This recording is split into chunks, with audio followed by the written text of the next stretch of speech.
OK, 6 is the time. Sad to tell you, the UK has claimed another title, this time as the worst in Europe for incidences of people harming themselves. The figures are really quite shocking.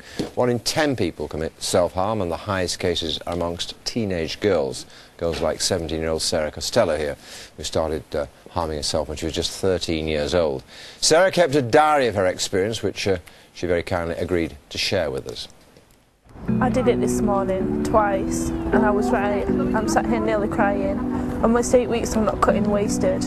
I feel so numb. Why did I go so long and then ruin it? Why did I bother? Before I started in the first place, I never relied on it to get through the week. But I do now. I can't stop. I don't know how to. Well, as you can see, Sarah is with us now here in the studio. Thanks very much indeed for being with us. I know this can't be easy for you. It's very good of you to come along. You were 13 years old when you started doing this. Yeah. Do you remember why? I was being bullied at school, so there were a lot of pressure from that. And what sort of things were they saying to you and doing to you at school? It was just name calling and physical bullying.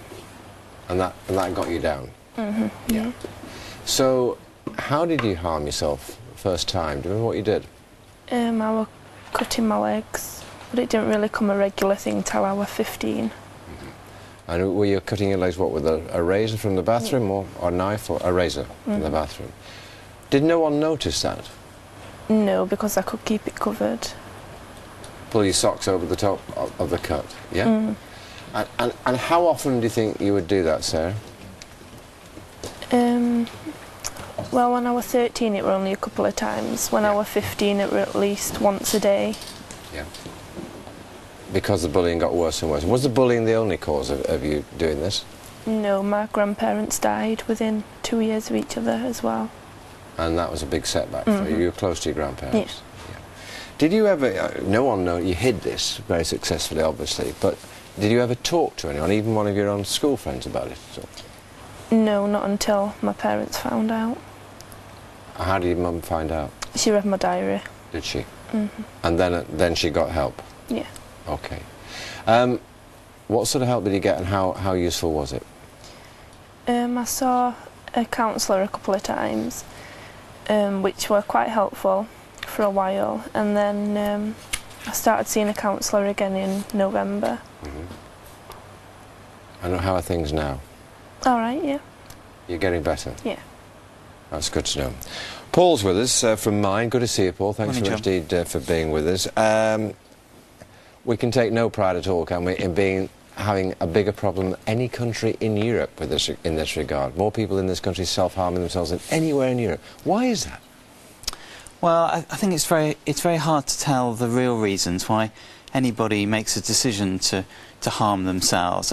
But I guess maybe what it boils down to is people who are often frightened, often very scared about their circumstances and their environment, and feel as though, as we've just heard, that they don't have anybody that they can really talk to. And this is some kind of release, isn't it? I think so. I think there are often kind of two real issues here. It's often people have got very strong feelings that they're out of control about their life, and this helps people to give them some control.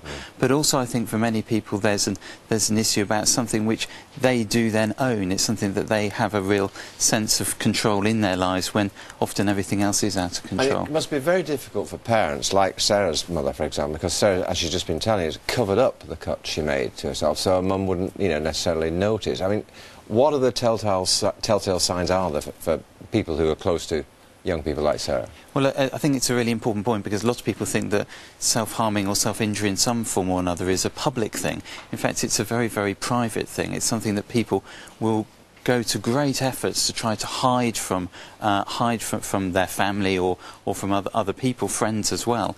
And I think the issues are really to spot in a young person particularly, those signs of being very withdrawn, perhaps not doing a lot of the things that other people of their same age group are doing. Perhaps if you're a friend to somebody, you're seeing somebody becoming rather more isolated, perhaps bottling up their feelings, not really talking about how they are. And I think communication is a really important part of this. Lots of people who do self-harm tell us that the first reaction, the first kind of when they're discovered, if you like, that first reaction is so important to getting people help. Sure. Don't rant, don't rave, try to understand, Absolutely. listen. Exactly. Sarah, thanks very much for being here. Very good to see you, and very brave of you to do this. Thanks very much indeed, and thank you to you, Paul, as well. Details, Sarah's got a website, by the way, for people who might need some kind of help, and details of that, along with some special advice on a leaflet we have on self-harm, can be found on our website. That's gm.tv, online or on your mobile. Thanks very much indeed to both of you.